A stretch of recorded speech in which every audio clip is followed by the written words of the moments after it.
बहुतितं यदपांग मोक्ष कामास्तपः समचरन् भगवत्प्रपन्नः सा श्री स्ववासमरविन्दवनं विहाय यत्पादसौभगमनं भजते नुरक्ता तस्याहमब्ज कुलिशाङ्कुशकेतुकेतेः श्रीमत्पदेर्भगवतः समलकृताङ्गी त्रिनत्यरोचोपलभ्य ततो विभूतिं लोकान् समां व्यसजत् स्मयतिं तदन्ते। ब्रह्मादय ब्रह्मा जैसे देवता बहुतिथम अनेक दिनों तक यत लक्ष्मी देवी का अपांग मोक्ष कृपा कटाक्ष कामः कामना करने वाला तपः तपस्या समचरण संपन्न करते हुए भगवत भगवान की प्रपन्ना शरणागत सा वे लक्ष्मी श्री लक्ष्मी जी स्ववासम अपने धाम को अरविंद वनम कमलों के वन को विहाय छोड़कर यत जिनका पाद पांव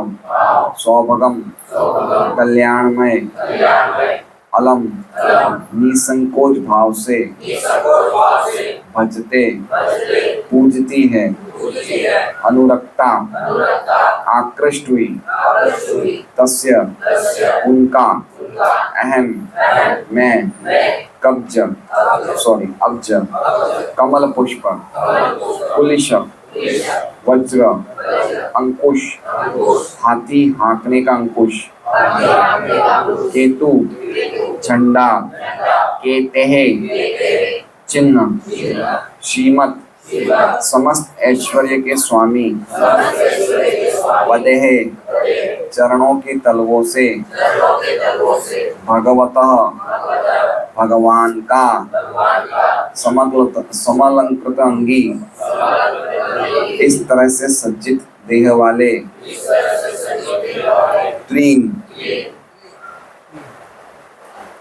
तीन अति एक से एक बढ़कर अरोचे सुंदरता पूर्वक अलंकृत उपलभ्य प्राप्त करके ततः तत्पश्चात विभूतिम विशिष्ट शक्तियों को लोकों को सह उन्होंने माम मुझको व्यसृजत त्याग दिया उत्स्मयतीम गर्व का अनुभव करते हुए तदंते अंत में। ये श्लोक बहुत ही समझने जैसा श्लोक है। विश्व में मंगल लाने के लिए, समृद्धि लाने के लिए, आनंद लाने के लिए ये श्लोक बहुत, प्रभुपाद जी का जो तात्पर्य है बहुत ही अद्भुत है। तो पहले ये श्लोक का हम अर्थ समझने का प्रयास करेंगे। अनुवाद। सौभाग्य की देवी लक्ष्मी जी जिनकी कृपा कटाक्ष के लिए ब्रह्मा जैसे देवता तरसा करते थे और जिनके लिए वे दिन में अनेक बार भगवान के शरणागत होते थे, वे कमलवन के अपने निवास स्थान को त्याग कर भी भगवान के चरण कमलों की सेवा में संलग्न हुई थी।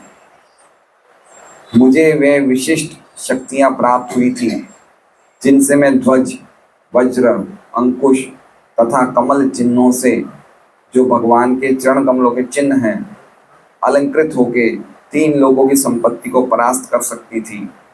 लेकिन अंत में जब मैंने अनुभव किया कि मैं कितनी भाग्यशाली हूँ, तब भगवान ने मुझे त्याग दिया।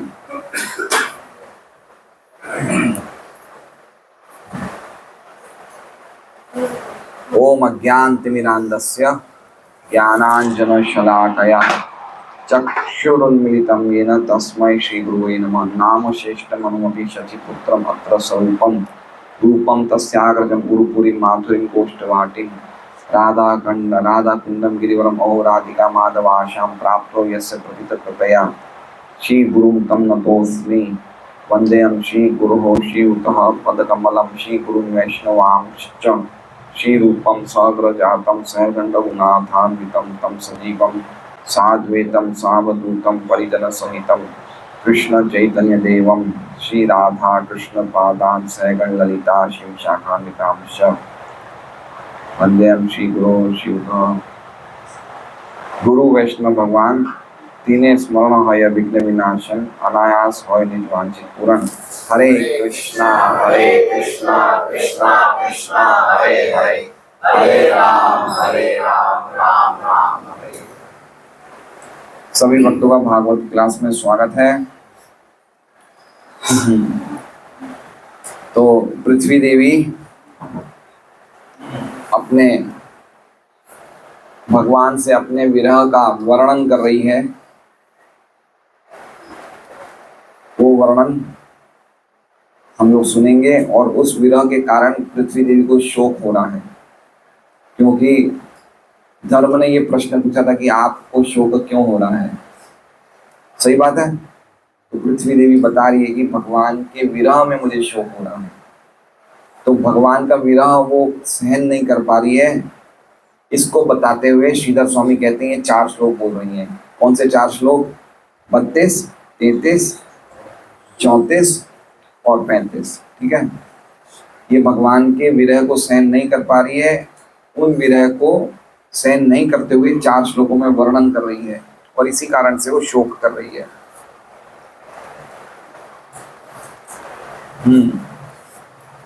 तो अब इसमें देखिए, ये जो 2 श्लोक साथ में हैं 32 और 33। पहला जो श्लोक है 32 नंबर, उसमें 4 लाइनें हैं और 33 में 4 लाइनें हैं। ये किनकी हैंडराइटिंग है? आपकी है? सौदे प्रभु की है। अच्छी सुंदर अक्षर है। तो 32वें श्लोक में 4 लाइनें हैं। पहली 2 लाइन देवताओं का वर्णन कर रही है, दूसरी 2 लाइन लक्ष्मी जी का वर्णन कर रहे हैं और 33वें श्लोक की 4 लाइनें पृथ्वी देवी का वर्णन कर रही है। ठीक है। तो ये श्लोक का एक थीम बता देता हूं मैं आपको। इस श्लोक की थीम ये है, लक्ष्मी जी की बहुत ऊंची स्थिति बताई है इस श्लोक में। क्या बताया कि जिस लक्ष्मी जी की कृपा प्राप्त करने के लिए ब्रह्मा जैसे देवता भी बहुत तपस्या करते हैं, वो लक्ष्मी जी क्या करती है? वो भगवान के चरणों की सेवा में लगी रहती है।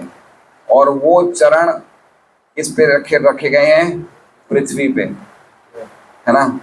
और वो पृथ्वी पे जब चरण लगते हैं तो वो पृथ्वी का सौभाग्य तीनों लोगों से हो जाता है। मतलब समझ रहे हैं? ब्रह्मा जी और बड़े बड़े देवता किसकी कृपा चाहते हैं? लक्ष्मी जी की।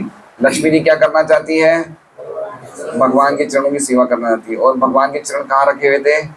पृथ्वी पे। तो किसका सौभाग्य सबसे ऊंचा हुआ? पृथ्वी का। ये बात बता रहे हैं। तो हम लोग अब श्लोक से समझने का प्रयास करेंगे। ब्रह्मादयो बहुतितम यदपांग मोक्ष। ब्रह्मादयो, ब्रह्मा आदि। ब्रह्मादय मतलब ब्रह्मा से शुरू होके सभी देवतागण, है ना। बहुतिथम, बहुतिथम मतलब लंबे समय तक। बहु मतलब बहुत लंबा और तिथम मतलब समय। लंबे समय तक क्या किया उन्होंने? समचरण, तप, तप किया, समचरण। दूसरी लाइन का तप समचरण दिख रहा है। ब्रह्मा आदि देवताओं ने बहुत लंबे समय तक क्या किया? तपस्या। और तपस्या कैसी करी? समचरण। समचरण मतलब परफेक्ट तपस्या। समचरण का अर्थ क्या बताया है? संपन्न। सम्यक मतलब सम्यक रूप से। मतलब उस तपस्याएं जैसे कहते हैं ना कि क्या बोलते हैं, स्ट्रॉन्ग तपस्या, परफेक्ट तपस्या। और कब तक करी? कब तक करी हरिकांता माता जी? बहुतिथम। देखिए इसमें क्या होता है, हम लोग अगर ध्यान से सुनेंगे नहीं ना, तो एक चीज भी मिस हो जाएगी ना, तो हमारा वो जो है ना एक रस, वो मिस हो जाएगा। तो हमें समझना चाहिए कि हमें बहुत ध्यान से सुनना चाहिए। बहुतितम समचरण तप, समझ रहे हैं बात को? लंबे समय तक उन्होंने क्या किया? तपस्या करी। किन्होंने? ब्रह्मा आदि देवताओं ने। मतलब ब्रह्मा से शुरू हो गए, ब्रह्मा जी सबसे ऊंची लिस्ट में, उसके बाद सभी देवताओं ने। तो कहने का मतलब क्या है कि कोई भी चीज को प्राप्त करने के लिए दो चीजें जरूरी होनी चाहिए। क्या दो चीजें? बहुतितम और समचरण तपन, लंबा समय और अच्छी स्ट्रॉन्ग तपस्या, है ना? ये दोनों का मेल बैठता है। अगर लंबा समय हो और ढीली तपस्या हो, तपस्या मतलब अभी कलयुग में तपस्या क्या है? व्रजलालना माता जी, व्रजलालना माता जी खंबे के पीछे क्यों छुपते हैं? कलयुग में क्या तपस्या है? हरि नाम, है ना? और बहुतितम मतलब लंबे समय तक। तो लंबे समय मिला है, लेकिन अगर हम हरि नाम नहीं लेंगे तो मेल नहीं बैठेगा। ढंग से नहीं लेंगे, ढंग से नहीं लेंगे तो मेल नहीं बैठेगा। और छोटा समय मिला है और हरि नाम ढंग से करेंगे तो भी मेल नहीं बैठेगा। अच्छी तरह भजन करें, लेकिन समय छोटा है। समय छोटा मतलब समझ रहे हैं? टाइम हमारे पास कम है, इसलिए मेल कब बैठता है? टाइम भी ज्यादा हो और नाम भी ढंग से लें, तब मेल बैठ। समझ रहे हैं? कोई भी बड़ी सिद्धि को प्राप्त करने के लिए दो चीजें आवश्यकता है, लंबा समय और अच्छी साधना। अभी हमारे पास क्या है? कम समय और ढीली साधना। समझ रहे हैं? साधना कैसी कर रहे हैं और समय कितना है? अब कैसे प्राप्ति होगी भगवान की? ये ब्रह्मा जी और देवता क्या कर रहे हैं? ये किसकी कृपा प्राप्त करने के लिए तपस्या कर रहे हैं? किसकी? भगवान की कृपा प्राप्त करने के लिए नहीं कर रहे हैं, लक्ष्मी जी की कृपा। और वो भी क्या मांग रहे हैं? यद अपांग मोक्ष। हमें कृपा मतलब कैसी कृपा चाहिए कि खाली अपांग मोक्ष का अर्थ समझ रहे हैं, है ना? ब्रह्मादयो बहुतितम समचरण तप। ब्रह्मा जैसे देवताओं ने बहुत लंबे समय तक सम्यक रूप से तपस्या करी। क्या प्राप्त करने के लिए? यद अपांग मोक्ष। यद मतलब जिन श्री लक्ष्मी की अपांग, अपांग मतलब समझ रहे हैं? अपांग मतलब तिरछा देखना। कैसे देखना? देखना ऐसे, जिसे बोलते हैं तिरछी चितवन, है ना? साइड लॉन्ग ग्लांसेस, साइड से देखना। तो अपांग मतलब साइड से देखना। मोक्ष मतलब खोलना, है ना? खोल के मतलब आंख खोल के। क्यों खोली आंख? मोक्ष मतलब छोड़ना। मोक्ष का मतलब क्या होता है?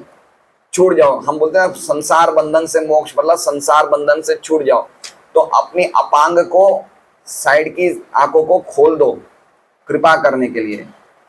ये इच्छा प्राप्त करी किन्होंने? ब्रह्मा आदि देवताओं ने, कि लक्ष्मी जी की हमें खाली एक तिरछी चितवन प्राप्त हो जाए, खाली साइड से हमें देख लें। अच्छा लगता है हमें देखना। मान लीजिए कि कोई बहुत बड़ा कोई फिल्म स्टार आए, और जैसे मान लीजिए अभी कौन हीरोइन का नाम ज्यादा है? नहीं पता है? अंकित को पता है, बोलना नहीं चाहता है, वो लग रहा है कि मैं पकड़ा जाऊंगा। कौन है बताना? आलिया? पता नहीं कौन है, आलिया भट्ट। तो अगर आलिया भट्ट यहाँ आ जाए और वो साइड से अगर हंसू प्रभु को देखे तो कैसा लगेगा हंसू प्रभु को?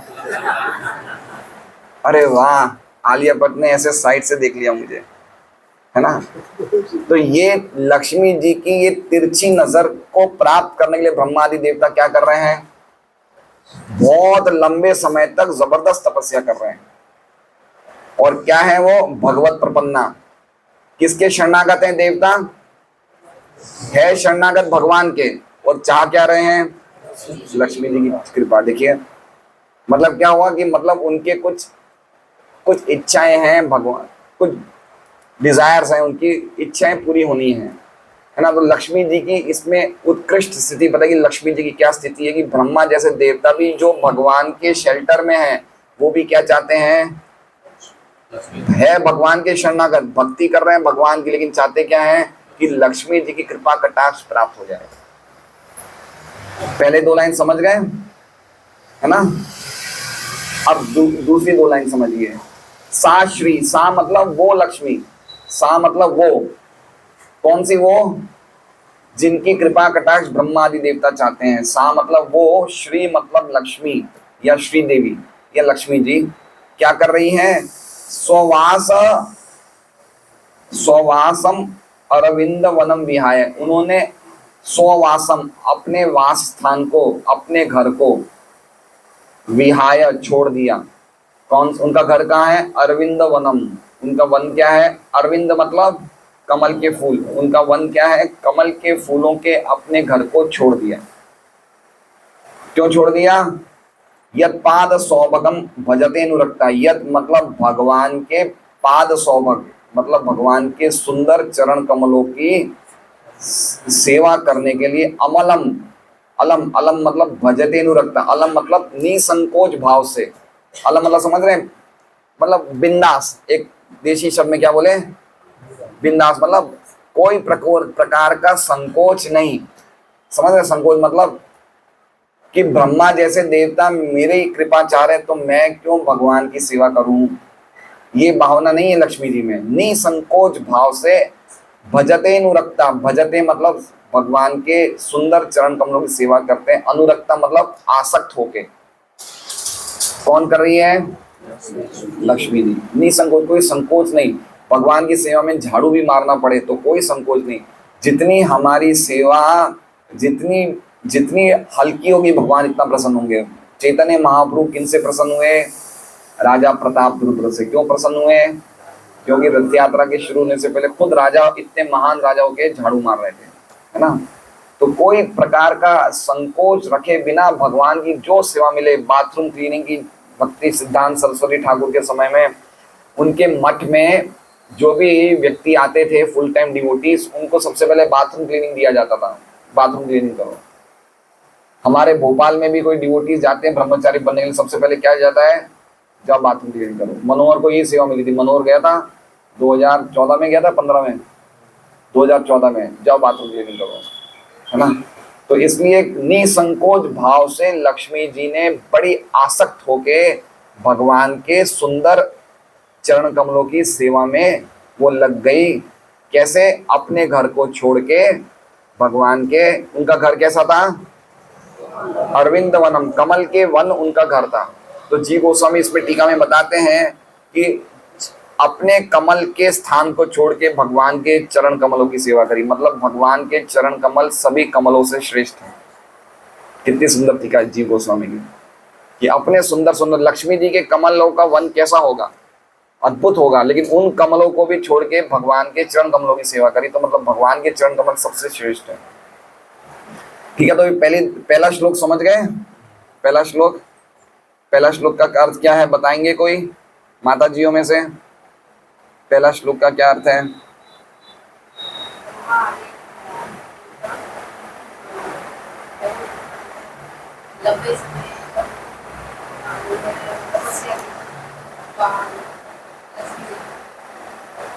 लक्ष्मी जी की तपस्या क्या क्या प्राप्त करने के लिए? मोक्ष नहीं, लक्ष्मी जी से क्या प्राप्त करने के लिए उन्होंने तपस्या करी? तिरछी नजर, उनकी एक कृपा कटाक्ष, उनकी आंखों की एक कृपा मिल जाए। कटाक्ष मतलब साइड से एक बार मुझे देख लें, खाली साइड से देख ले, मतलब हम पे कृपा हो जाए, हम पे सब ऐश्वर्य प्राप्त हो जाए। हाँ, फिर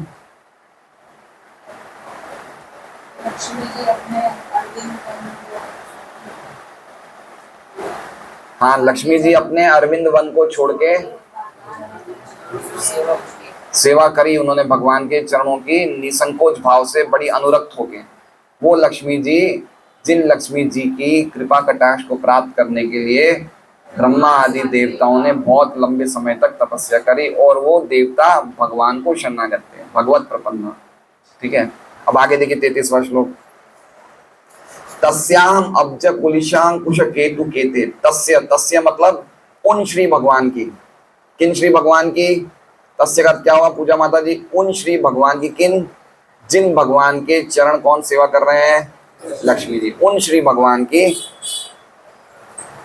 अब्ज कुलिश अंकुश केतु केते, तस्या हम को एक बार साइड पे रख दीजिए। उन श्री भगवान के, अब्ज का मतलब क्या हो गया? कमल पुष्प। कुलिश का मतलब क्या हो गया?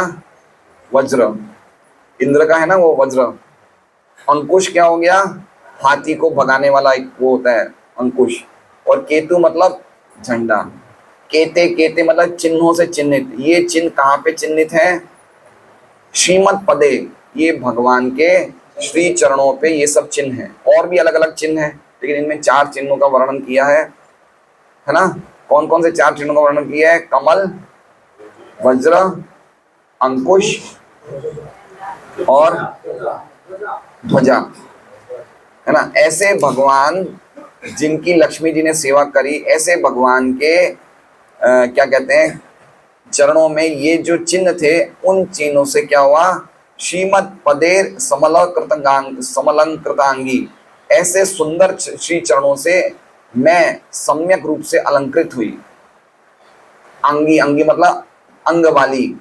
मैं पृथ्वी, अंग वाली पृथ्वी अच्छे अच्छे भगवान के चरणों से सुशोभित हुई। समझ रहे हैं बात को? समझ गए? समलकृतांगी का मतलब समझ रहे हैं? विभूषित हुई, डेकोरेट, अलंकृत मतलब समझ रहे हैं? डेकोरेट होते हैं।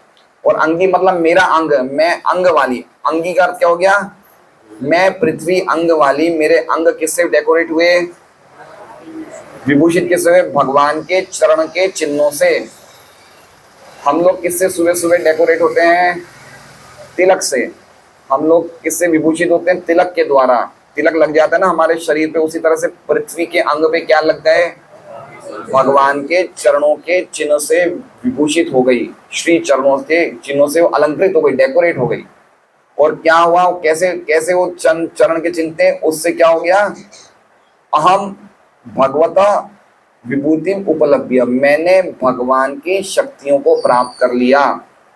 विभूति मतलब समझ रहे हैं? शक्तियां। और उपलब्ध्य मतलब प्राप्त कर लिया मैंने। खाली भगवान के चरणों से अंकित होके मैंने भगवान की सभी शक्तियों को प्राप्त कर लिया। समझ रहे हैं? और उसके पश्चात क्या हुआ? त्रीन अत्य रोचे लोकान, मैं तीनों लोगों से भी ज्यादा अत्यधिक सुशोभित हो गई। 3 लोगों को भी मैंने परास्त कर दिया, उनके सौभाग्य में, उनके ऐश्वर्य में। मैं इतनी ज्यादा सुशोभित हो गई। कैसे होंगी सुशोभित? भगवान के चरणों से चिन्हित होके मैंने इतनी शक्तियां प्राप्त कर ली। विभूति उपलब्ध्य, विभूति मतलब भगवान की शक्तियां प्राप्त कर ली। तो जब हम हरे कृष्ण बोलते हैं, तो जब जीवा पे क्या आता है? भगवान का नाम आता है, तो हम भी भगवान की शक्तियों को प्राप्त कर लेते हैं। तो हम भी क्या हो जाते हैं? हम भी सौभाग्यशाली हो जाते हैं। समझ रहे बात हैं? ये तात्पर्य में हम पढ़ेंगे। लिखा है, देखिए प्रभुपाद अर्थ में कह रहे हैं विभूति का क्या हो गया? विशिष्ट शक्तियों को प्राप्त कर लिया पृथ्वी ने, और जिसके कारण पृथ्वी तीनों लोगों से भी अत्यधिक सुशोभित हो गई। फिर क्या कह रहे हैं? 3 रोज उपलब्ध ततो, ततो मतलब तत्पश्चात, उसके बाद क्या हुआ? तदंते, अंत में उस, क्या ये शब्द है? उस्मयतिम, अत्यधिक गर्वीली होने के कारण, अत्यधिक गर्वीली होने वाली मैं, मुझे भगवान ने त्याग दिया। समझ रहे हैं बात को? स माम व्यसुजत उस्मयतिम तदंते, बाद में क्या किया? जब मैं ऐसी गर्वीली, जब मैं ऐसी अत्यधिक सुशोभित हो गई, तो मुझे गर्व हो गया। मुझे क्या हो गया? गर्व हो गया कि देखिए मेरा जैसा सौभाग्य किसी का नहीं है। और जब ही जैसे ही मुझे गर्व हुआ, उसी टाइम पे क्या हुआ? भगवान ने उन भगवान ने मुझे त्याग दिया। ठीक है? ऐसा एक प्रसंग रासलीला में भी आता है। जब भगवान रासलीला में गोपियों के साथ नृत्य कर रहे थे, तो गोपियों को कुछ समय के लिए गोपियों को गर्व हो गया कि हम लोग दुनिया की सबसे श्रेष्ठ कन्याएं हैं, स्त्रियां हैं, तो भगवान ने उनको त्याग दिया। दूसरी प्रकार से पृथ्वी को अंत में गर्वीली हो गई, अत्यधिक गर्वीली हो गई, तो भगवान ने त्याग दिया।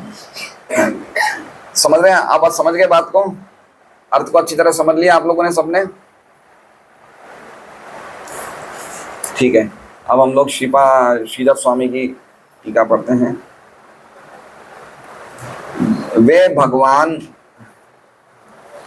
हाँ,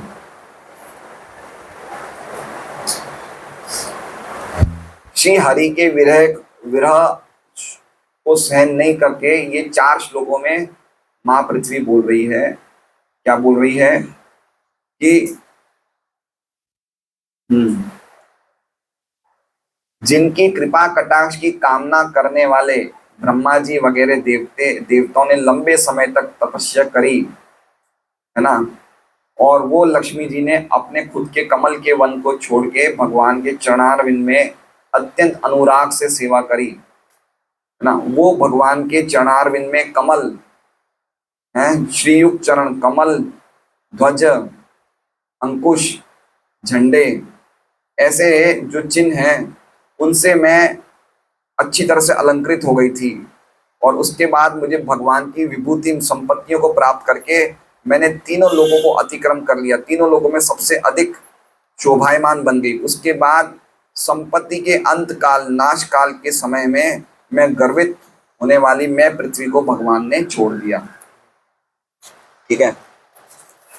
अब विश्वनाथ चक्रवर्ती ठाकुर जी की टीका में एक बात यह है कि मैंने तीनों लोगों को अतिक्रमण करके मैं सबसे सुंदर बन गई, और ये गर्व को प्राप्त करने के बाद मुझे पता नहीं चला कि भगवान अब जाने वाले हैं, और मैं गर्व में रही। समझ रहे बात को? मतलब इसमें जैसे तद अंते लिखे ना, तद अंते एक शब्द लिखा हुआ है, क्या लिखा हुआ है? तद अंते, मतलब अंत, मतलब भगवान का उस समय जाने का समय हो गया। कहाँ पे? अपनी लीलाओं को समेटने का समय हो गया, भगवान का अपने धाम में जाने का समय हो गया। और उस टाइम मुझे ये याद नहीं रहा, मैं गर्विली बनी बैठी, मैं तो अपने गर्व में थी और भगवान का जाने का समय हो गया। समझ रहे बात? इसको कैसे समझें, इसको कैसे समझा जाए? जैसे मान लीजिए कि एक स्त्री है, उसकी शादी होती है ना, वो उसके पति जो थे बहुत रूपवान थे, बहुत ही धनवान थे, हर प्रकार से बहुत ही, जिसे कहते हैं ना, एक अच्छे पुरुष व्यक्ति थे। तो स्त्री की विवाह होने के बाद क्या हुआ? उसको गर्व होना शुरू हो गया कि मेरे पति क्या है, और जैसे ही उसने गर्व करना शुरू किया, इतने में उसके पति चल बसे। तो समझ रहे हैं? जैसे हम देखते हैं एक क्या कहते हैं, एक बॉर्डर पिक्चर थी, एक सनी देओल की, बहुत 20-25 साल पहले पिक्चर आई थी। तो पति वो जाता है युद्ध में लड़ाई करने, शादी होते युद्ध में लड़ाई करने जाता है, पत्नी यहाँ पे खुशियां मना रही है कि मेरी शादी, और वहां पे युद्ध में कौन हो गया? पति की डेथ हो गई। समझ रहे हैं? इसमें भगवान की डेथ ऐसा नहीं बोल सकते, लेकिन कहने का मतलब कि भगवान का जाने का टाइम हो गया और ये यहाँ पे खुशियां मना रही थी, गर्विली हो रही थी। इनको इतना नहीं पता चला कि अब तो भगवान का जाने का टाइम, ये अपनी खुशियां मना रही थी, गर्विली हो रही थी पृथ्वी, और वहां पे भगवान का जाने का टाइम हो गया। तो जब मेरा गर्व करने का समय आया तब भगवान चले गए। समझ रहे बात में? जैसे एक स्त्री का पति की खुशियां मनाने का समय था, पति की डेथ हो गई, तो जब मैं गर्व करने का मेरा समय आया तब तक भगवान का जाने का समय आ गया। तो इस तरह से नहीं, ऐसा नहीं सोचा उन्होंने, लेकिन वो उनका ये सोचने का मतलब था कि मुझे गर्व हुआ, मुझे इसमें विश्वनाथ चक्रवर्ती ठाकुर लिख रहे हैं कि मुझे ऐसा गर्व हो गया, पृथ्वी को ऐसा गर्व हो गया कि वैकुंठ भी मेरी बराबरी नहीं कर रहा है, इतना गर्व हो गया पृथ्वी में। और उसी टाइम मैं तो गर्वीली बन रही थी, घूम रही थी, और उसी टाइम भगवान ने छोड़ दिया। समझ रहे हैं बात को? कितना सुंदर अर्थ है आचार्य वाह।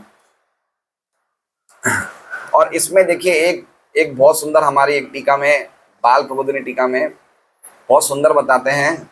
वो कहते हैं कि 4 चिन्हों का नाम क्यों लिया गया है? कमल का, और किसका लिया है? वज्र का, अंकुश का, और चौथा क्या है? ध्वजा का, है ना। चिन्ह तो और भी हैं। ये श्लोक तो अद्भुत है, भागवत पढ़ेंगे तो पता चलेगा क्या अद्भुत श्लोक है ये। 4 चिन्हों का नाम, जैसे विश्वनाथ बाल प्रबोधिनी बता रहे हैं कि कमल का भगवान के चरणों में कमल का चिन्ह, उससे क्या क्या अंगित होता है? उससे ये चीज सूचित की जाती है कि भगवान के जो भक्त होते हैं, जो भगवान के चरणों की सेवा करते हैं, उनको उन चरणों में कमल होता है ना, तो कमल से क्या प्राप्त होता है? रस प्राप्त होता है, मकरंद। क्या प्राप्त होता है? रस प्राप्त होता है। लेकिन रस तभी प्राप्त कर पाएंगे जब उनके अंदर का सब पाप खत्म हो जाएगा। तो पाप खत्म कैसे होंगे? जब वज्र होगा, है ना। पाप के पहाड़, हमारे अंदर क्या है, पाप के पहाड़। और पहाड़, पहले के जमाने में पहाड़ उड़ते थे, पता है आपको, भागवत पढ़ेंगे तो पता चलेगा पहाड़ों के भी पंख होते थे। तो पहाड़ कहीं भी उड़ के कहीं भी बैठ जाते थे, तो उससे क्या होता था, लोगों को बड़ी परेशानी होती थी।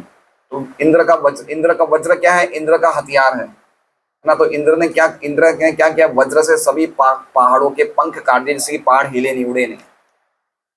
तो हमारे अंदर क्या है, अभी हमें भगवान के चरणों में से, कमल में से कुछ रस मिल रहा है, नहीं मिल रहा है। क्यों? क्योंकि हमारे अंदर पाप का पहाड़ है।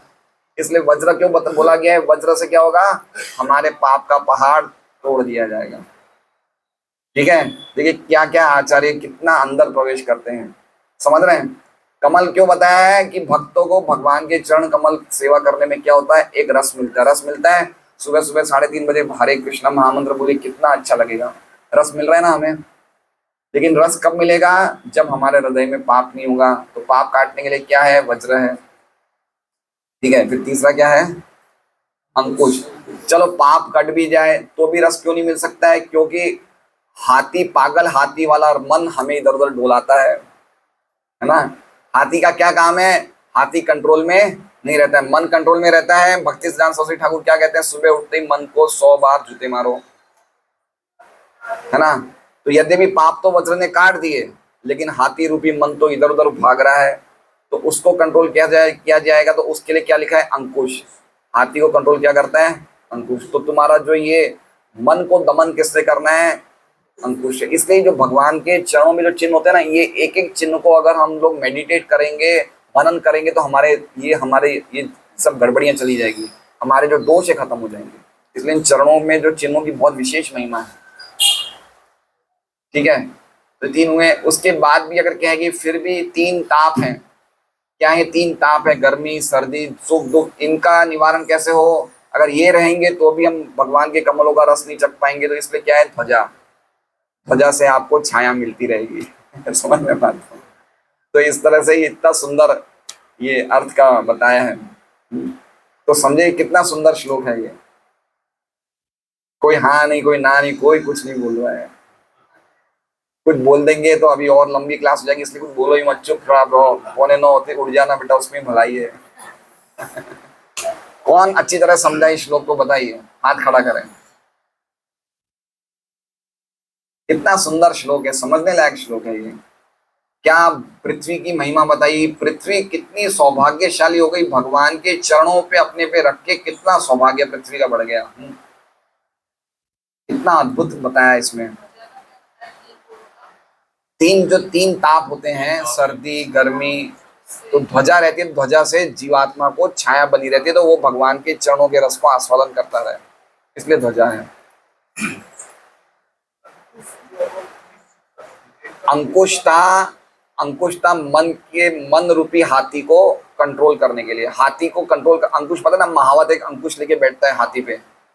तो अंकुश क्या होता है, हाथी को कंट्रोल करने के लिए, हाथी के इधर उधर नहीं भाग जाए, कंट्रोल। तो मन रूपी हमारा हाथी इधर उधर नहीं। अंकुश मतलब कंट्रोल भी होता है। हाँ, अंकुश मतलब कंट्रोल करना, अंकुश लगाना। तो वो अंकुश भी ले सकते हैं। विवेक अलग चीज होगी, नहीं विवेक अलग चीज है। अंकुश कंट्रोल होता है, विवेक का मतलब डिस्क्रिमिनेशन, सही को अलग से अलग करना, सही को गलत से अलग करना, वो विवेक होता है, डिस्क्रिमिनेशन। पहाड़ के पंख काट दिए, स्थिर कर दिए। हनुमान जी ने पहाड़ उठा के ले गए। हनुमान जी ने पहाड़ उठा के ले गए। हाँ हाँ हाँ, तो हनुमान जी ने उठाया था ना पहाड़, अपने आप तो नहीं उठा था। अपने आप नहीं उठा। हाँ, वो एक अलग चीज है। पहाड़, देखिए कर दिए थे ना। मेरी बात सुनिए, पहाड़ अपने आप नहीं उड़े, उनके पंख काट दिए थे।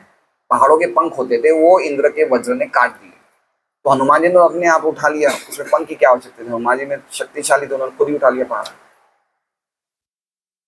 उससे उसका कोई लेन देन नहीं है। ऐसा नहीं कि पंख नहीं, पंख काट दो स्थिर हो गया, स्थिर होने का मतलब हट नहीं सकते, ऐसा नहीं है। कोई शक्तिशाली व्यक्ति अपनी शक्ति से उठा सकता है पहाड़, तो हनुमान जी ने अपनी शक्ति से उठा लिया। ठीक है, हैं कौन से ताप, हाँ वो तीनों ताप ही हो गए ना, उनमें सभी कुछ आ गया। खाली ये सर्दी गर्मी वाला नहीं है, सभी ताप आ गए। सभी ताप से जीवात्मा को शांति ध्वजा देती है ना। ध्वजा से उसको एक शेल्टर मिलता है कि ये तापों से बचा हुआ रहे, जिससे कि वो भगवान के चरण कमलों का आस्वादन करता रहे। मतलब समझ रहे, मतलब जब हम भक्ति में लगेंगे तो ऑटोमेटिकली हमारा भागा दौड़ी कम होगा, नहीं होगा? समझ रहे बात को? हम इतनी मेहनत, इतना अत्यधिक परिश्रम ऐसा नहीं करें, भगवान की सेवा में लगना हमें अच्छा लगेगा, तो अपने आप हमें भगवान की ध्वजा की शरण मिल रही है। व्यक्ति का अत्यधिक परिश्रम बंद होता है, नहीं होता है भक्ति करके? फोन पे बातें करना, इधर उधर की बातें करना, निंदा करना, ये सब कम होता है, नहीं होता है? ये तीन तापी, अलग अलग तापे, आदि भौतिक आदि दैविक, तो उससे थोड़ी शांति मिलती नहीं मिलती है? तो भगवान की ध्वजा वो कार्य करती है, ऐसा है। अब देखिए हम तात्पर्य पढ़ते हैं प्रभुपाद का। संसार का सौंदर्य तथा ऐश्वर्य भगवान की कृपा से ही बढ़ सकता है, किसी मानवकृत योजना से नहीं। संसार का सौंदर्य किससे बढ़ेगा? भगवान की कृपा से, कोई मानव की योजना से नहीं बढ़ेगा। तो हमें प्लानिंग नहीं करनी है। प्लानिंग कौन करेंगे? योजना हमें नहीं बनानी है, योजना भगवान बनाएंगे। हमें क्या प्राप्त करना है? भगवान की कृपा। क्या प्राप्त करनी है ना? हरे कृष्णा कृष्णा कृष्णा हरे हरे, हरे राम। ये हम क्या मांगते हैं? भगवान से कृपा मांगते हैं। भगवान आप हम पे कृपा करिए, हमें आप अपनी सेवा में लगाइए। बाकी सब काम भगवान का है, योजना बनाने का काम भगवान का है। हमारा क्या मांगने का काम है? कृपा। हम क्या करते हैं? हम योजना बनाते हैं, कृपा नहीं मांगते हैं, वहां गड़बड़ी हो जाती है। इसलिए हम लोग क्या करते हैं? चीजों को बिगाड़ देते हैं, है ना। जब व्यक्ति, भगवान ने चीजों को सुंदर बनाया, जब आदमी उन चीजों को योजना करता है तो आदमी बिगाड़ देता है। इसलिए योजना भगवान बनाएंगे, हमें कृपा चाहिए। यही अर्थ है ना, अन्याभिलाषिता शून्यम। ये सभी प्रकार की अभिलाषाओं से शून्य हो जाओ, खाली भक्ति मांगो भगवान से, खाली सेवा मांगो कि हमें सेवा में लगाइए। यही मांगना है हमें, यही कृपा है। भगवान की सेवा में लगे रहेंगे, यही कृपा है। बाकी प्लानिंग भगवान करेंगे। तो ये समझना है कि अगर हम इस तरह से करेंगे तो संसार सौंदर्यवान बना रहेगा, ऐश्वर्यवान बना रहेगा भगवान की कृपा से, है ना। इसलिए हम जब मंदिर जाते तो हम क्या चाहते हैं? कि हम भगवान को देखें नहीं, भगवान हमें देखें, है ना। भगवान हम पे कृपा का दर्शन कर ले। जैसे देवता लक्ष्मी जी की कृपा कटाक्ष मांग रहे हैं, ऐसे हमें क्यों जाना है मंदिर में? कि एक बार भगवान तो हमें देख लें। भगवान देख लेंगे, भगवान की आंखों में कृपा है, हमारी पे कृपा हो जाएगी।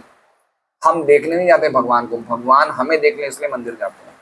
हम दर्शन नहीं करते हैं, हमें भगवान कहीं देख ले, कहीं ना कहीं मंदिर में खड़े हो जाएंगे, एक एक दृष्टि भगवान डाल दे, बस कृपा हो जाएगी। ये वैष्णव की भावना होती है।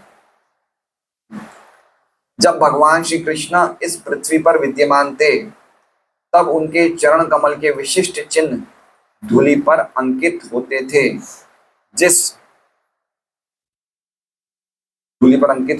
जिस विशेष कृपा के कारण सारी पृथ्वी यथासंभव पूरी रहती थी। तो हम देखते हैं भगवान राम जब प्रकट हुए थे, भगवान कृष्ण जब प्रकट हुए थे, भागवतम में है कि पृथ्वी कितनी, मौसम सही हो गए थे, नक्षत्र तारे सब कुछ स्थिति सब अच्छी हो गई थी, बिल्कुल अच्छी पवन चलने लग गई थी। ये सब वर्णन आता है भागवतम में, दशम स्कंद में, भगवान के प्रकट होने पे। तो ये सब जब भगवान आए थे, तो जब उनके चरण कमल के विशिष्ट चिन्ह धूलि पर अंकित होते थे, जिस विशेष कृपा के कारण सारी पृथ्वी यथासंभव भरी पूरी रहती थी, कोई चीज की कमी नहीं थी। दूसरे शब्दों में नदियां, समुद्र, वन, पर्वत तथा खाने, जो मनुष्य तथा पशुओं की आवश्यकताओं को पूरा करने वाली है, अपने अपने कर्तव्यों को भली भांति पूरा कर रही थी। क्यों कर रही थी? क्योंकि भगवान के चरण पड़े हुए थे, है ना। ये भगवान के चरणों की क्या महिमा बता रहे हैं। तो इसलिए जब भी हम हरे कृष्ण महामंत्र होते तो भगवान हमारी जीवा पे भी नाचते हैं, नृत्य करते हैं। तो नृत्य कैसे करते हैं? चरणों से। तो हमारी जीवा पे क्या रहते हैं? भगवान के चरण। तो हमारे सौभाग्य की क्या कहना। जो भक्त हरे कृष्ण महामंत्र का जप कर रहे हैं, उनका सौभाग्य पृथ्वी के सौभाग्य से कम नहीं है। है ना, उससे ज्यादा है।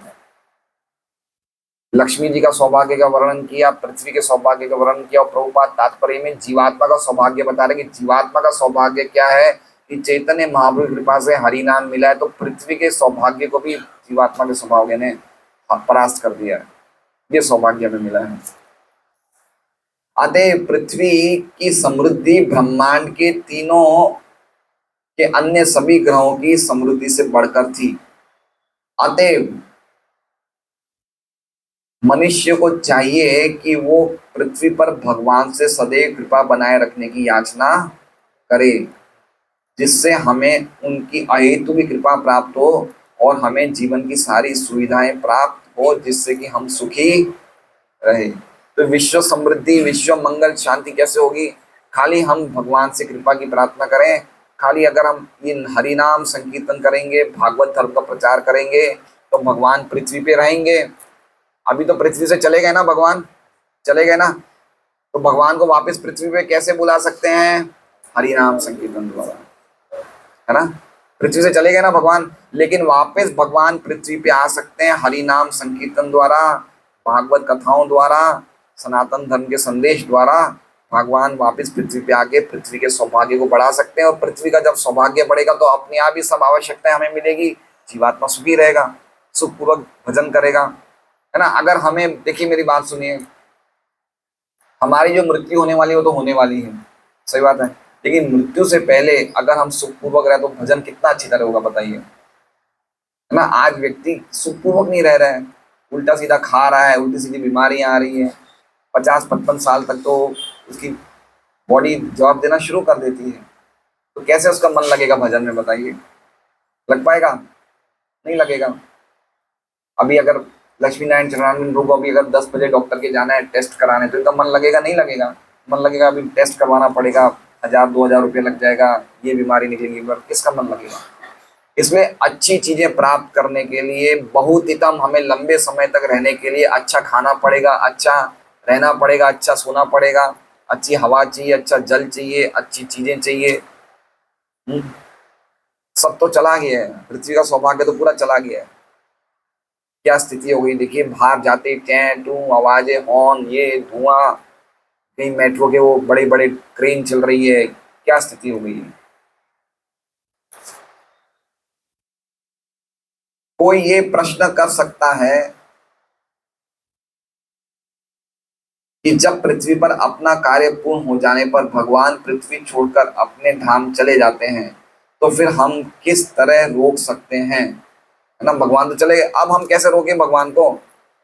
इसका उत्तर ये होगा कि भगवान को रोकने की कोई आवश्यकता नहीं रहती, भगवान सर्वव्यापी होने के कारण हमारे बीच वापस उपस्थित हो सकते हैं, रोकने की जरूरत ही नहीं है, भगवान तो सब जगह है, वापस खाली हमें उपस्थित करना है। यदि हम उन्हें चाहते हैं, यदि हम श्रवण, कीर्तन, स्मरण इत्यादि द्वारा उनकी भक्ति में अनुरक्त रहें, तो वे सदैव हमारे साथ रह सकते हैं, क्योंकि वे सर्वव्यापी हैं। देखिए इतना सुंदर प्रभुपाद कह रहे हैं कि कोई बात नहीं, भगवान चले गए, लेकिन अभी भी हमारे पास ये नवदा भक्ति है, श्रवण कीर्तन करेंगे तो भगवान हमारे बीच में रहेंगे, हमारा सौभाग्य, पृथ्वी का सौभाग्य बढ़ता हुआ रहेगा और हमारा परम कल्याण होगा। अब आगे प्रभुपाद क्या कह रहे हैं? संसार की कोई ऐसी वस्तु नहीं है जिससे भगवान जुड़े हुए ना हो। हमें चाहिए कि हमें जुड़ने के इस संबंध को ढूंढ निकालें और अपराध रहित सेवा द्वारा उनसे, हमें खाली लिंक देखना है ना, हमें हमें क्या करना है? वापस अपने कनेक्शन को जोड़ना है ना। और वो कैसे जोड़ सकते हैं? श्रवण और कीर्तन के द्वारा, भगवान के नाम संकीर्तन और श्रवण भागवत सुनने के द्वारा हम अपने कनेक्शन को जोड़ सकते हैं। हमें उनके दिव्य शब्द उच्चारण द्वारा उनसे जुड़ सकते हैं।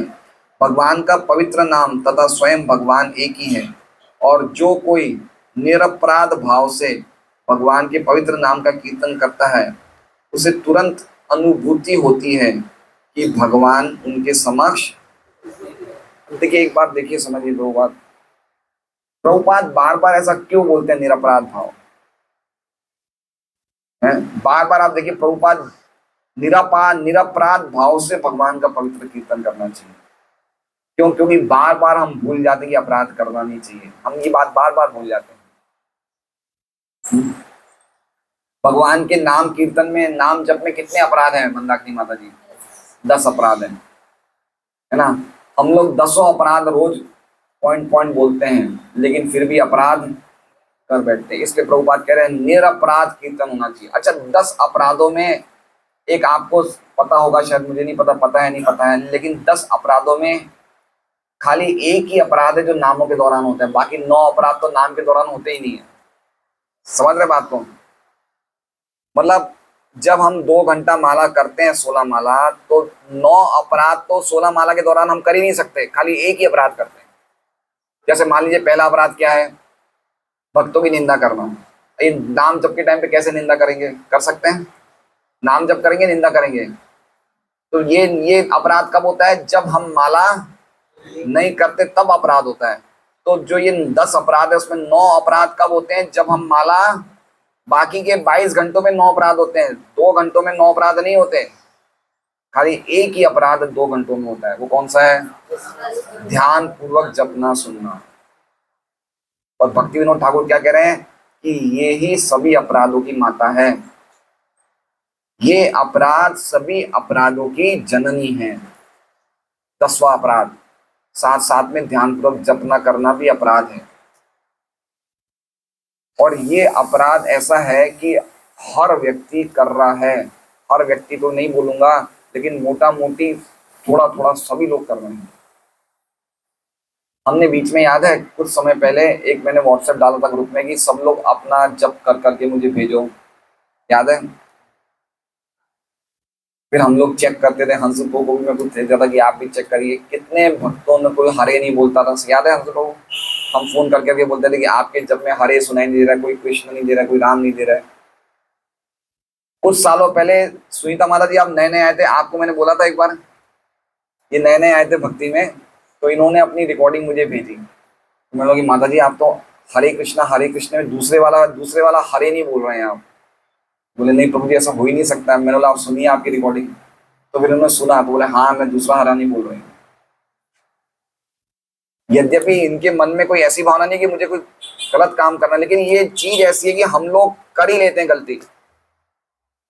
इसलिए सबसे अच्छा है कि हम अपनी कभी कभी रिकॉर्डिंग करें और हम खुद सुने, या अपने घर में कोई दूसरे हमारे जब कर रहे हैं अपनी धर्म पत्नी को सुनाए कि सुनो भाई बराबर कहीं गड़बड़ तो नहीं। सबको करना चाहिए।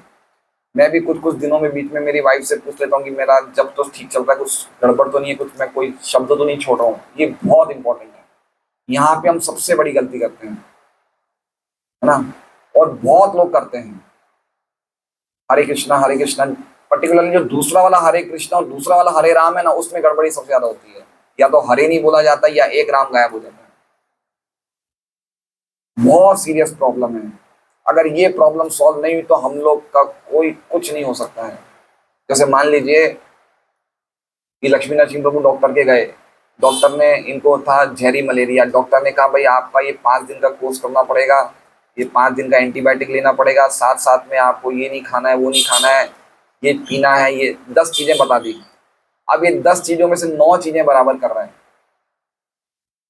और दवाई नहीं ले रहे हैं। एंटीबायोटिक जो दवाई थी ना वो नहीं ले रहे हैं, बाकी और ले भी रहे तो कोई एक दिन में एक लिए बराबर टाइम से नहीं ले रहे, तो क्या वो बीमारी सही हो पाएगी? तो हम दवाई नहीं ले रहे हैं ढंग से। दवाई क्या है? हरि नाम। बाकी चीजें फॉलो कर रहे हैं, भागवतम में आ रहे हैं, 4 नियमों का जप कर रहे हैं, माला 4 नियमों का पालन कर रहे हैं, लेकिन दवाई नहीं ले रहे हैं। तो इसका असर लंबे समय बाद पता चलेगा। बिल्डिंग तो बन गई, बिल्डिंग खड़ी हो गई, 30 साल बाद गिर गई तो बिल्डिंग तो बना दी हमने, अच्छी तरह बिल्डिंग बुक हो गई, सब फ्लैट बिक गए, सब लेने लगे, 30-40 साल बाद गिर गई तो क्या होगा? इसलिए भक्ति करने के बहुत सालों के पश्चात भी व्यक्ति प्रगति क्यों नहीं कर पाता है? वो कहीं ना कहीं नाम ढंग से नहीं ले रहा है। तो मुझे तो बड़ा अफसोस होता है जब मैं देखता हूँ कि कभी कभी भक्त लोग दोपहर तक माला कर रहे हैं, कोई शाम तक कर रहा है, कोई खींच खींच के कर रहा है। अच्छा है कि हम अपने माला का कोटा ढंग से सुबह पहले घर पे कर लें, या फिर सुबह पहले टाइम नहीं ले तो कोई भी टाइम पे करें, लेकिन एटलीस्ट कम से कम माला करते टाइम पूरा ध्यान रखें कि हम एक एक शब्द, 9 अपराध तो हम कर ही नहीं रहे हैं, है ना। 9 अपराध तो जब के टाइम पे हो ही नहीं रहे हैं, एक ही अपराध हो रहा है। है ना। अश्रद्धालुओं को हरि नाम की महिमा, ये 9 अपराध में ये जब करते हम करेंगे हम क्या, कौन मिलेगा हमें महिमा सुनाने के लिए? मिलेगा क्या? हम तो माला कर रहे हैं। खाली एक ही अपराध से बचना है, ध्यान पूर्वक सुनना। खाली इतना बच जाए तो बाकी 9 से बच जाएंगे। बहुत इंपॉर्टेंट बात है। प्रभुपाद इसलिए बार बार ये चीज लिखते हैं, अपराध रहित होके, निरपराध निरपराध निरपराध बार बार लिखते हैं। और अगर निरपराध भाव से करेंगे तो भगवान स्वयं उपस्थित हो जाएंगे, क्योंकि भगवान और भगवान के नाम में कोई अंतर ही नहीं है। तो ये बहुत इंपॉर्टेंट है। एटलीस्ट ये चीज हम नहीं समझेंगे तो हमारी प्रगति बहुत धीरे है। इसलिए हमारा देखिए, हमें हमारे भोग वासनाएं कामनाएं बढ़ रही है, भक्ति भी कर रहे हैं, साथ साथ में इच्छाएं भी बढ़ रही है। खाने के बाद भूख कम होती है, बढ़ती है? कम होनी चाहिए ना, तो हमारे तो खाने के बाद भूख और बढ़ रही है। ये क्या चक्कर हो रहा है? तो ये बहुत बहुत इंपॉर्टेंट पॉइंट है। ढंग से जप करना, एक एक शब्द को ढंग से सुनना, है ना, एक एक शब्द को ध्यान से सुनना, बिल्कुल बहुत गंभीर बात है। इसलिए मेरा निवेदन है, आज से आप लोग हर हफ्ते में 3-4 दिन में एक रिकॉर्डिंग करिए। कड़ोदरा वाले माता जी हैं, या तो आप लोग अपनी रिकॉर्डिंग सुनीता माता जी को भेजिए या मुझे भेजिए। डिंडोली वाले पर्वत पाटी वाले भक्त हैं, आप हंसुल प्रभु को भेजिए, मुझे भेजिए। लेकिन बहुत गोड़ादरा वाले लक्ष्मी नरसिंह प्रभु को भेज दीजिए। एक ग्रुप बनाइए, जब हमारा अच्छी तरह होना चाहिए, नहीं तो हमारा सब मेहनत गड़बड़ हो जाएगी। बहुत इंपॉर्टेंट बात है।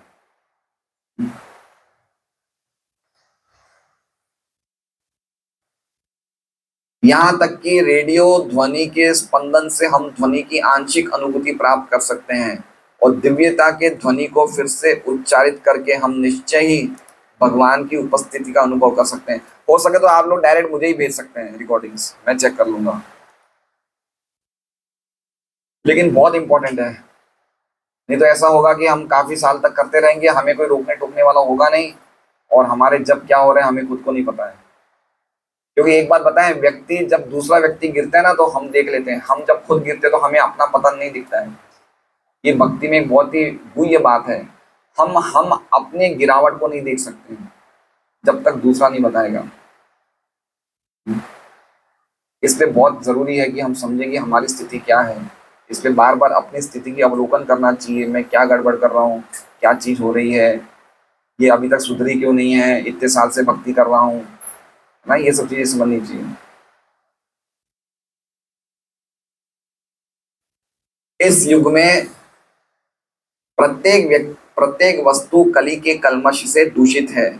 शास्त्रों का आदेश है, तथा भगवान चैतन्य महाप्रभु ने भी यही उपदेश दिया है कि भगवान के पवित्र नाम के कीर्तन से हम तत्काल कलमश से रहित हो सकते हैं, और क्रमशः दिव्य पद तक ऊपर उठकर भगवत धाम वापस। हरेर नाम हरेर नाम हरेर नामेव केवलम कलौ नास्तेव नास्तेव नास्तेव गतिरन्य, है ना। चैतन्य महाप्रभु बोल रहे हैं, शास्त्र बोल रहे हैं कि इसके अलावा कलयुग में और सब चीज दूषित हो गई है, और सब चीज कोई भी हम ढंग से नहीं कर सकते। खाली हरि नाम बचा है, सत्य खाली है नाम, न राम नाम सत्य, खाली हरि नाम बचा है। भगवान नाम, देखिए वापस प्रभुपाद वही चीज लिख रहे हैं, भगवान नाम का निरपराध रूप से कीर्तन करने वाला भक्त साक्षात भगवान के समान शुभ होता है, और संसार भर में भगवत भक्तों के विचरण करने से संसार के सारे कष्ट दूर हो सकते हैं। अब देखिए बहुत इंपॉर्टेंट बात है। अब मैं एक पुरुष भक्त का हाथ खड़ा करूंगा, एक माताजी भक्त का हाथ खड़ा करूंगा, आज आप लोगों की प्रेजेंस ऑफ माइंड पता चल जाएगी। मैं वापस बोल रहा हूँ, ध्यान से सुनिए तात्पर्य। भगवान नाम का निरपराध रूप से कीर्तन करने वाला भक्त साक्षात भगवान के समान शुभ होता है, और संसार भर में भगवत भक्तों के विचरण करने से संसार के सारे कष्ट दूर हो सकते हैं। अब आप ये बताइए, ये मेरा प्रश्न है कि ये जो बोला अभी मैंने 3 लाइन, ये श्लोक में कौन से शब्द से संबंधित है? पहले पुरुष भक्त कोई हाथ खड़ा करे।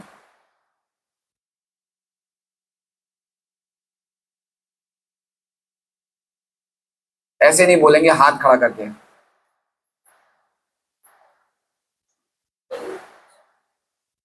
हाथ खड़ा करिए। एक सेकंड, आप तो बता ही नहीं, आप तो आपको स्पेयर में रखते हैं धर्मस्थल प्रभु। चलिए माता जी हाथ खड़ा करें। समझ रहे मेरा प्रश्न क्या है? प्रभुपाद के तात्पर्य श्लोकों पे होते हैं, समझ गए? कोई ना कोई श्लोकों पे प्रभुपाद के तात्पर्य होते हैं। तो अभी हमने जो पढ़ा, भगवान नाम का निरपराध रूप से कीर्तन करने वाला भक्त साक्षात भगवान के समान शुभ होता है और संसार भर में भगवत भक्तों के विचरण करने से संसार के सारे कुछ दूर हो सकता है। बोलिए माता जी, मंदाकिनी माता जी। उपलब्ध्य ततो, हाँ, भगवान की शक्ति प्राप्त हो गई। उपलब्ध्य विभूति, भगवान की विशिष्ट शक्तियों को प्राप्त कर लिया। किन्होंने प्राप्त कर लिया? पृथ्वी देवी ने। क्यों? क्योंकि पृथ्वी पे भगवान के चरणों के चिन्ह थे। उसी प्रकार से कोई शुद्ध भक्त जब भगवान का नाम लेगा तो वो भगवान की शक्तियों को प्राप्त करेगा। वो जब प्रचार करेगा तो भगवान जैसे ही शक्तियों, जैसे भगवान प्रचार कर रहे हैं वैसे ही करेगा। प्रभुपाद का उदाहरण है ना। तो इसलिए प्रभुपाद लिख रहे हैं कि एक भक्त साक्षात भगवान के समान शुभ होता है। क्यों? है ना।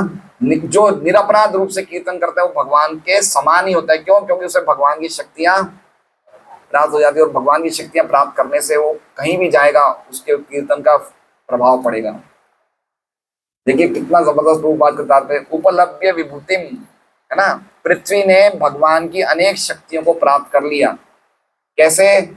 उनके ऊपर भगवान के चरण चिन्हित थे। उसी प्रकार से जो व्यक्ति भगवान का निरपराध नाम लेगा उनको भगवान की शक्तियां, वो भगवान जैसे ही काम करेगा।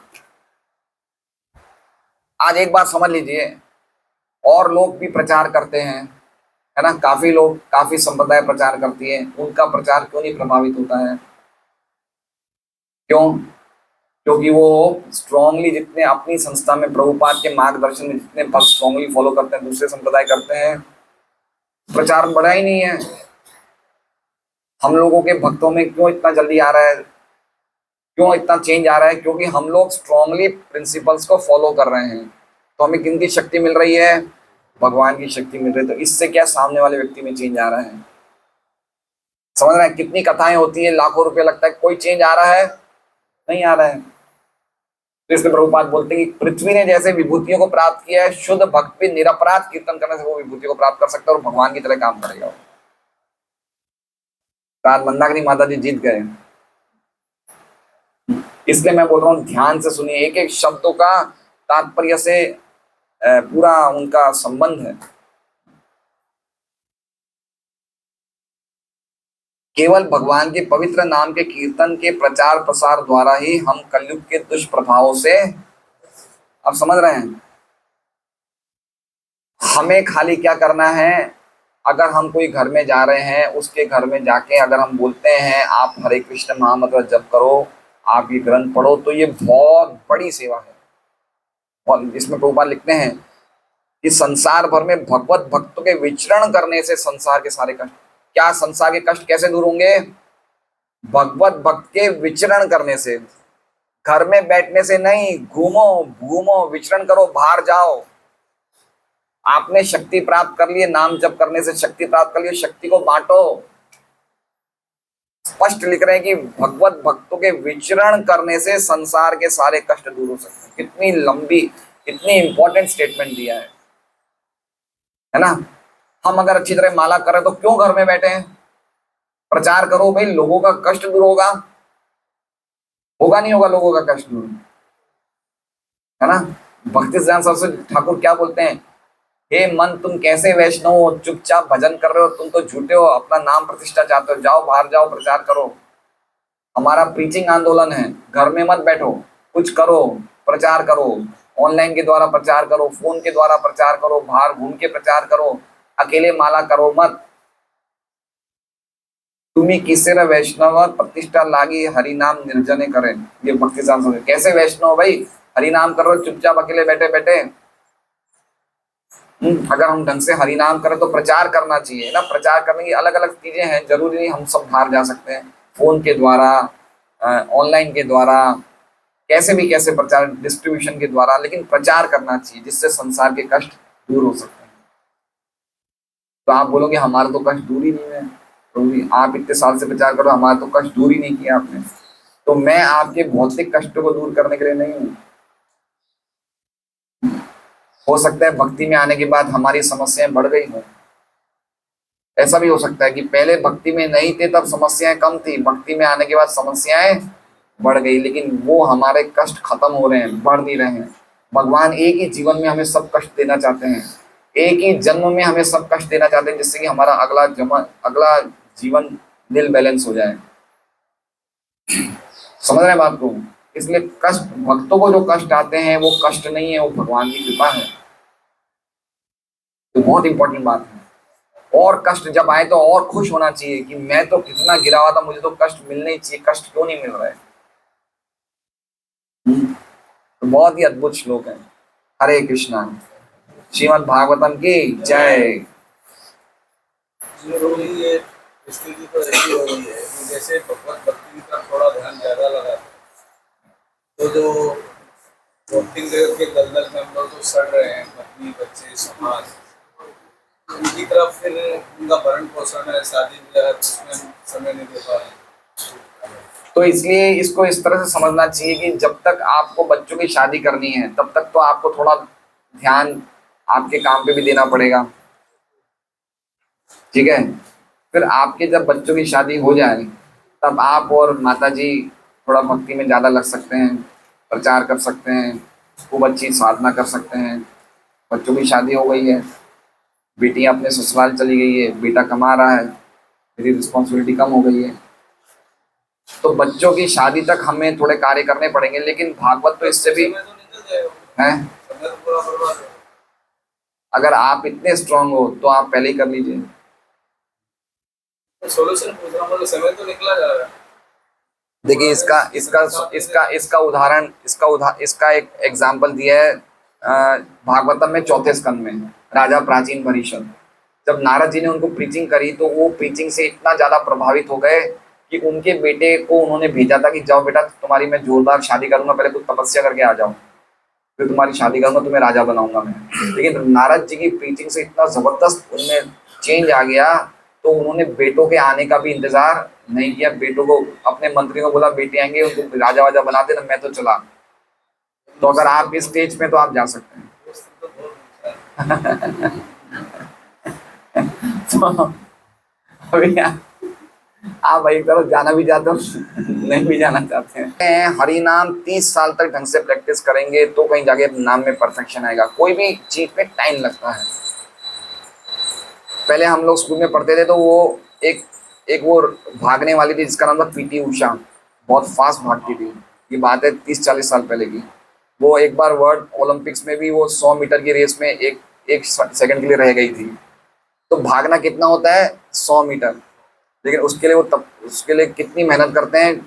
4 साल में एक बार ओलंपिक्स आता है, 4 साल तक रोज कितने किलोमीटर भागती है 100 मीटर जीत जाए, है ना। उसी प्रकार से हमें जीवन भर हरि नाम लेना पड़ेगा कि हम ढंग से 16 माला अच्छी तरह निरपराध रूप, ये प्रैक्टिस है, इसके लिए टाइम चाहिए। साधना भी अच्छी होनी चाहिए, लंबा टाइम भी होना चाहिए। और हमारे पास तो टाइम भी नहीं है और साधना भी कैसे कर रहे हैं, तो हमारी स्थिति तो बहुत ही दयाजनक है।